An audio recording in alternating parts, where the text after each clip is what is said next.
Hello, I'm going to do a flip through of a couple of my sketchbooks, and I'll try to talk a little bit about each. This is what I was taking on a travel kit, and I always try to take basically these 6 colors or something like it: a warm and cool blue, a warm and cool red, and a warm and cool yellow, plus white, titanium white, or Winsor Newton. This is gouache. Winsor & Newton, they call their white something else. I think it's primary white or something. And then these are other colors I took along. I try not to bring black. You can create black with a brown and a blue, or create an orange and then add blue. And you can create, it's dark like black. I was on this week-long trip, and I totally planned to paint every day. And this is the only painting I did outside because it just rained and was freezing cold the whole trip. This is gouache, watercolor pencil, and pencil. And I don't really like it, except I do like this top part. I like how I didn't draw straight lines, and I didn't draw exactly on the paint, and I kind of like that because I don't know, I just like it. I don't need to tell you why I like it, I just like it. I don't like this one. So one of the things that I've learned over the last year is the value of junk, making junk. There were like 3 different videos that all touched on the same idea about well, I think one of them said, like, Einstein didn't wake up in the morning and think genius thoughts all day. And Bach wasn't writing, masterpieces every time he sat down to play. So I've decided to adopt kind of an attitude of it takes 99 junk to create one masterpiece. And so therefore, this isn't necessarily great, except it's one more step toward a masterpiece, which I know that sounds arrogant, but I just mean that this is like a rehearsal or practice. So even though I didn't really enjoy doing it for a couple of reasons, it turns out I don't like watercolor pencils, and 2, there wasn't enough light on my surface when I was working. I didn't really enjoy doing it, and I don't really like the way it looks. But now I'm one step closer. I've done one of the 99 junk. So yay, I did junk. So to consider doing a piece that you don't like a success is a way to reframe how I feel about these pieces. This is so after I got home, then I was working from photos that I took on the trip, because remember, it was just really rainy and freezing cold. This is Lake Erie. I used colored pencils on top, which turns out I really like. This is an example of what happens when you paint with gouache. The light paints dry darker. The dark paints dry lighter. So you end up with a big mid-tone, which works fine for this mood. It was really drizzly. It was really drizzly. There are ways to treat either you can add brighter whites than you think because they're going to dry a little darker, or there are things you can coat on top of your painting, and I'll try to remember to put that into the description. There's one that's a series of varnishes that actually makes it look like an oil painting, and then there's another method of actually rubbing wax on top, which I haven't done either, but I don't think I would do that in a sketchbook. A sketchbook is sort of like dress rehearsals. So these 2 paintings were from photos, and I thought the goal that I held in mind was to try to make them recognizable and sort of, photogenic, classic. This one I was working on, how does one paint trees without looking too deliberate and thick? I don't know if that, I can't think of the word, but I don't really like this tree, but that's okay. It's all dress rehearsal. I think I did a pretty good job with the water. And this one, I wished I'd changed this angle just the tiniest bit, but I think it's recognizable. I think somebody who's been here or works here or drives past here would say, I know exactly where that was. I know exactly where we were actually driving on the road and slowed down and took photos out the front windshield.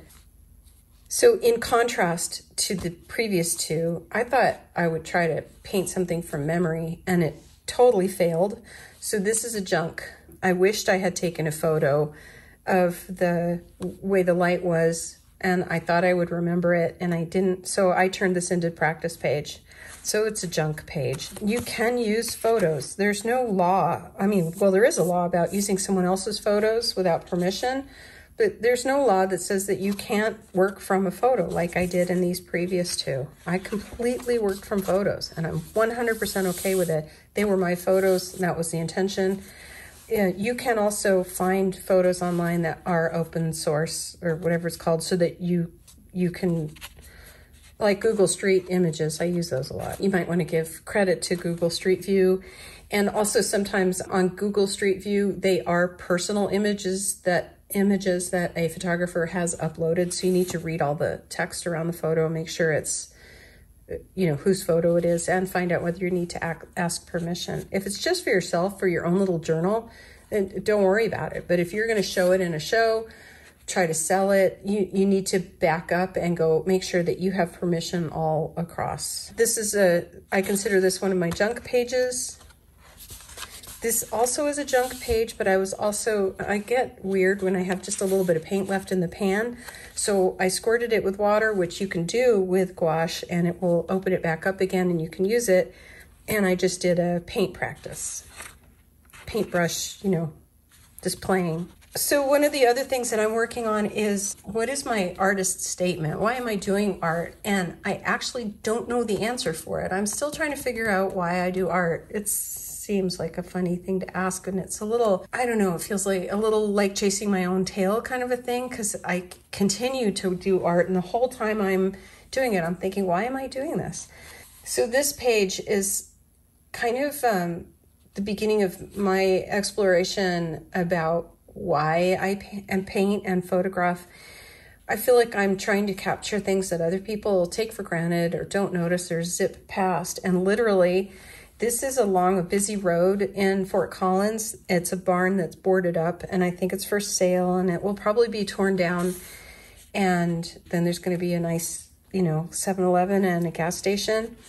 So I was stuck in traffic, and I thought, oh, I'm going to grab a photo. So I painted this, and I did some sketches of it, and then I did a larger painting of it. But it is part of what's going on for me right now, is trying to figure out why do I do art? So I think it is for me to acknowledge things that other people might not notice, or to sort of acknowledge something and filter it through my arleigh brain and get it back down on paper. I'm not quite sure. I'm working on it. So in January, I started scanning in photos, actual photographs. So this is a photo from 1986. I like this because it really captures the tone of the photo, the kind of aged look that the photo had. And also, I went in with colored pencil at the end, and I really like that effect. As an illustrator and a drawer, it feels like it wraps up a painting really nicely, the lines.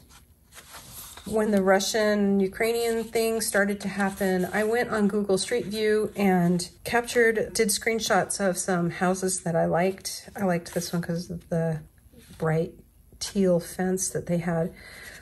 I accidentally, I'm not sure why, but I made the building everything's too narrow. It should be more stretched out, but that's okay.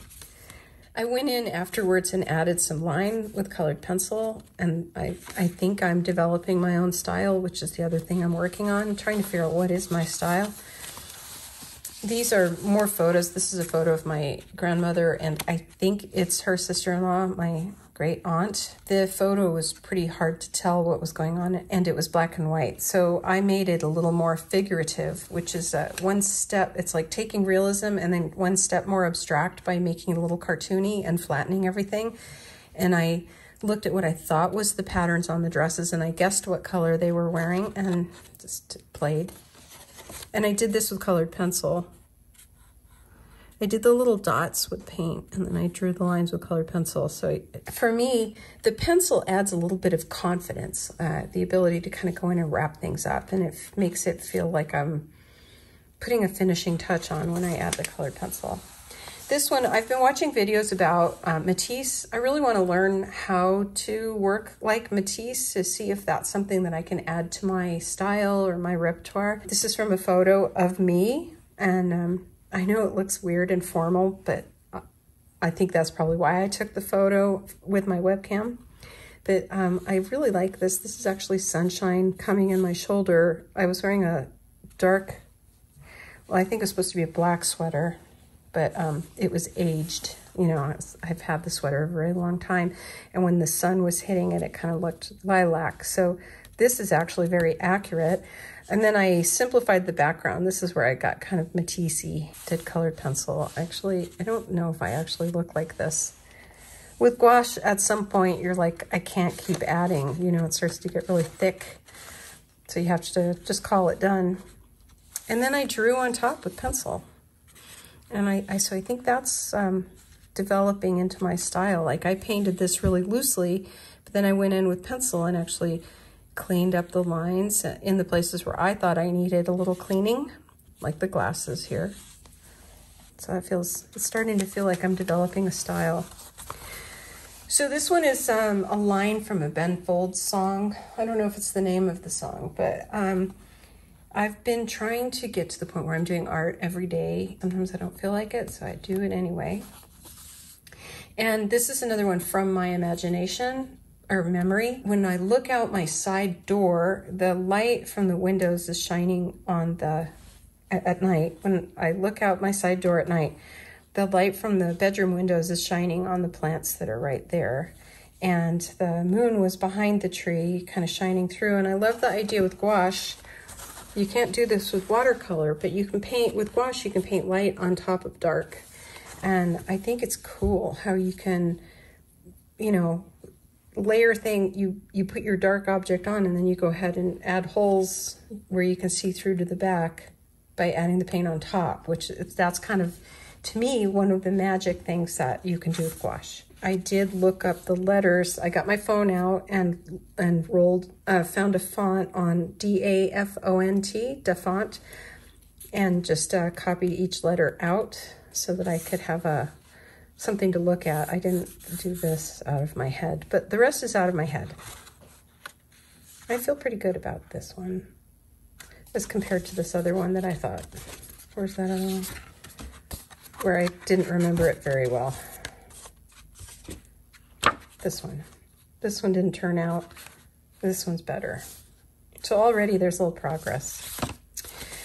And more photos that I was scanning. This was my grandmother. I always have a really hard time with mouths. Her mouth was actually open and I couldn't figure out how to do it. I knew what I was looking at, but I couldn't get it to open. So she has a closed mouth.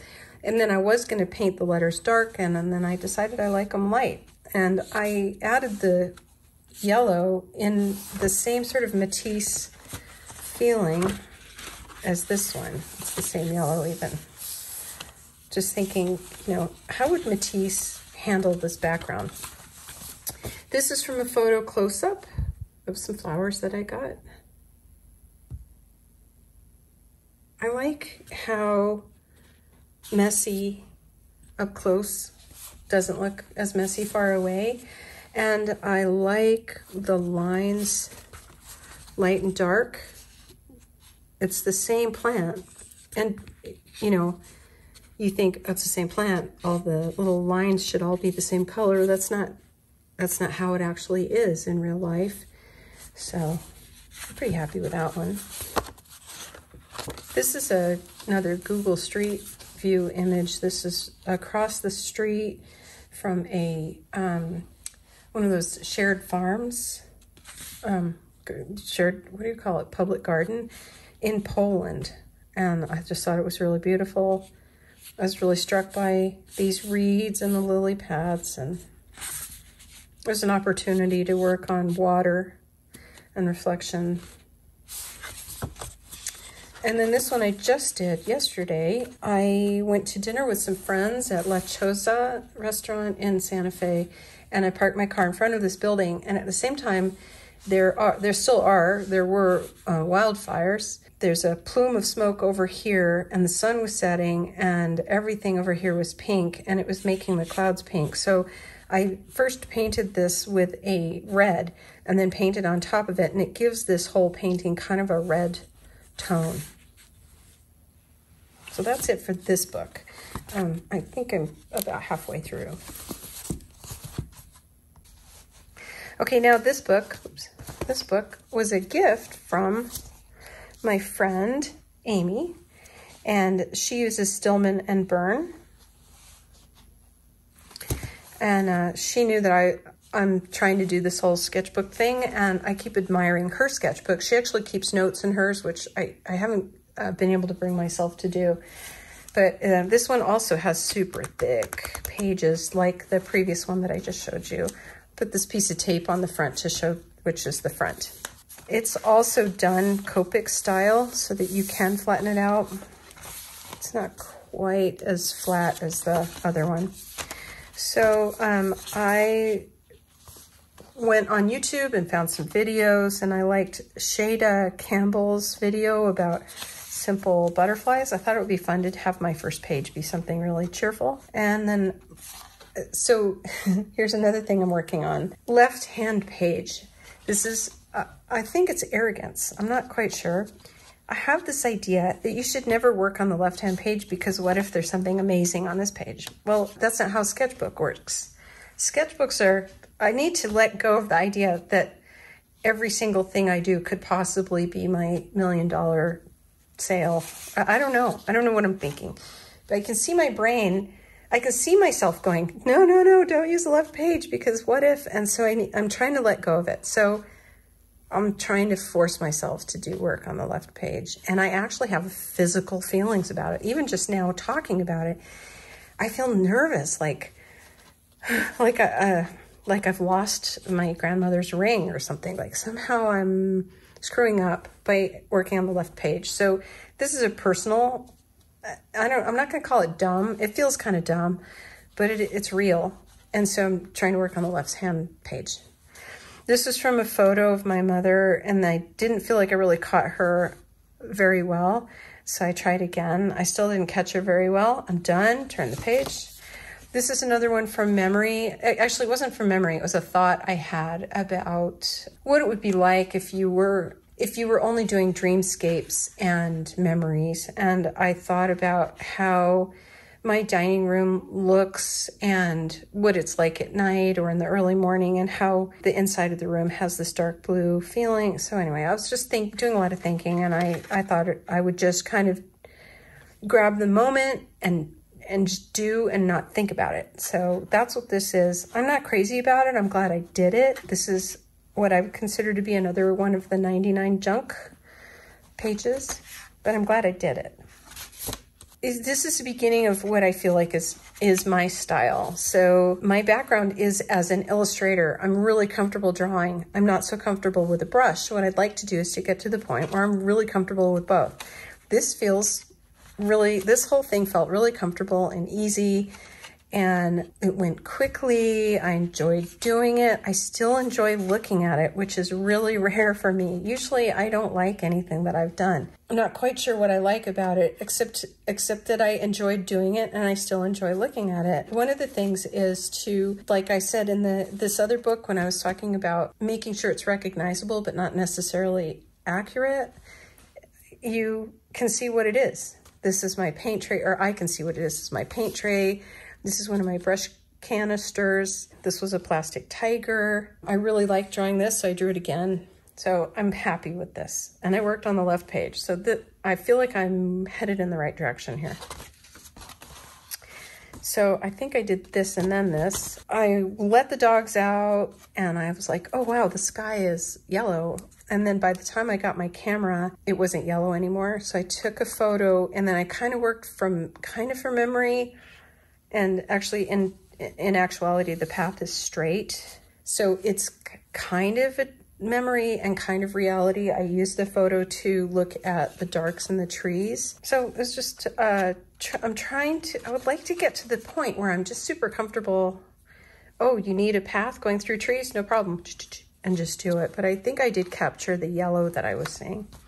And then this one, I thought I'm going to try doing a monochromatic. And this is another photo of my grandmother. I only had a limited time. I would have gone into her hands a little bit more.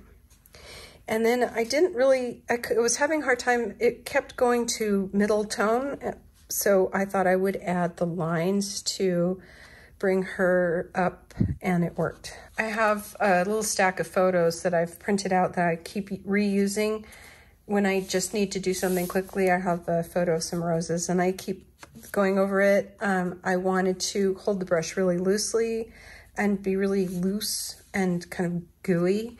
So I did that here and I feel pretty good about that one. This was a failed drawing, which I painted over. On my trip to Santa Fe, I tried drawing these buildings with colored pencil and it was just a mess. And plus I was in a bad mood. These photographers came and they asked us to move and that kind of annoyed me.